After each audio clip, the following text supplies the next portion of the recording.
Good morning friends and welcome to the pre-market view. Finally the D-Day has come and today at 11 o'clock we will have clarity about whether the RBI has done any kind of a rate cut or no. But given the fact that the economic survey has been presented yesterday and the overall stance has been hawkish, so the expectations have been toned down about the possibility of a 25 basis point rate cut given the high current account deficit that the country is working with. Talking about the global markets, US markets were marginally weak, no major developments. The FOMC meet is going to start today. No real major expectations in terms of any liquidity easing, etc. European markets were mixed. Some of the markets like Germany were down, whereas the FTSE was okay. And when we look at the Asian markets today morning, the Japan is up about 0.7%, but the rest of the markets are quiet. And in terms of flows, FIs were net buyers to the tune of about 763 crore, whereas the domestic institutions were sellers to the tune of about 870 odd crore. So the same trend continues for a long time now. And back home, our markets were quite dull ahead of this important policy meet, and we saw the Nifty and most of the banking stocks remain in a broad range. However, the fact that we had that QIP of Axis Bank going through, wherein they have been able to raise about 4,800 crore at a price of about 1390 or thereabouts, is definitely a big positive for the private banking space as a whole. And on that note, let me invite Trevor to take us through important F&O cues, ideas and strategies that we could have in the F&O markets. Good morning friends, let's have a view at derivatives now. Friends, we've seen that the markets in yesterday's trade all through the day has traded in a range, but the day was pretty volatile. And what we've seen is that just before the day of an event, that is today, there is an RBI policy, we have seen some long positions being accumulated in Nifty futures. The PCR ratio is at 1.12. Now if we have a look at the volatility index VIX, we have seen that it has increased by around 5%, and also the implied volatility have increased by around say 5 to 20%. So yes, that's been clearly indicating that market would continue to remain volatile and uncertain. Also what we have seen is that 6,000 February call as well as put option has witnessed a good activity, whereas on the higher side 6,200 call option and put option of February series has seen a good activity. Also 6,200 call option of the current series stands with the highest number of shares in the open interest, and we have seen a good activity taking place in 6,100 and 6,300 call option. So it's been clearly indicating that 6,100 6,150 on the higher side can be seen, but today's event would decide the course of action for the course of action or the direction for the market, and we feel that the market would remain uncertain and volatile in today's trade, eyeing the RBI's policy. Thank you.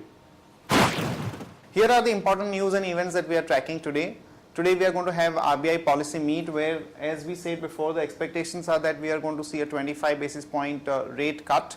But as the economic survey was presented yesterday, where there have been concerns on the current account deficit and the possibility of the inflation reviving in the next 2 quarters, the expectations have been toned down. The way the market would react is like this: in case we have no rate cut at all, then you can expect a cut of about 100 to 125 points on the Nifty and the rate sensitives in particular.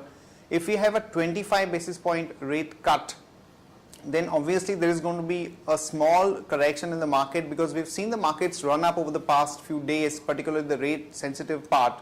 There might be some volatility, but the downside may not be significant. And in case there is a 50 basis point cut, which the market is not expecting and the probability of that happening is very little, then the market can actually spike up by about 80 to 100 points on the Nifty.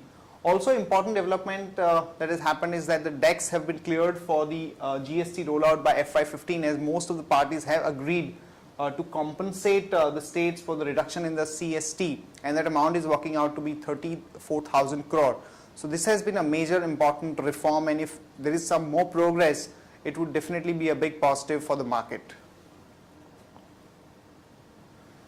2 companies are going to be presenting numbers today, the important ones. Idea, we are looking at a net profit of 243.5 crore, and in case of Sterlite, we are looking at a net profit of about 1,392 crore. Some positive news for ONGC as the company has been able to get the approval from all the partners for a stake in a Kazakhstan oil field, which involves a total investment of about $5 billion. So one can go long on ONGC with a stop loss of 328 and a target of about 345 to about 352.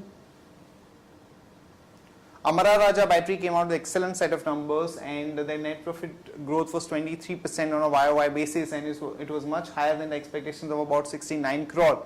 The company reported a profit of almost about 81 odd crore. So one can go long on Amara Raja Battery with a stop loss of 395 and a target of about 310 to about 316.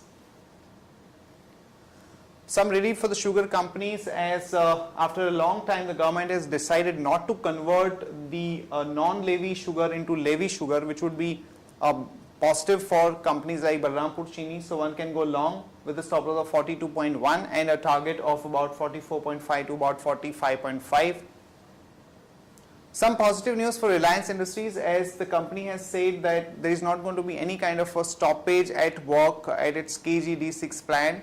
The stock had remained weak because of the rumors that the company may have to halt the work at its KG-D6 basin. So this is positive. One can go long on Reliance with a stop loss of 879 and a target of about 924 to about 942.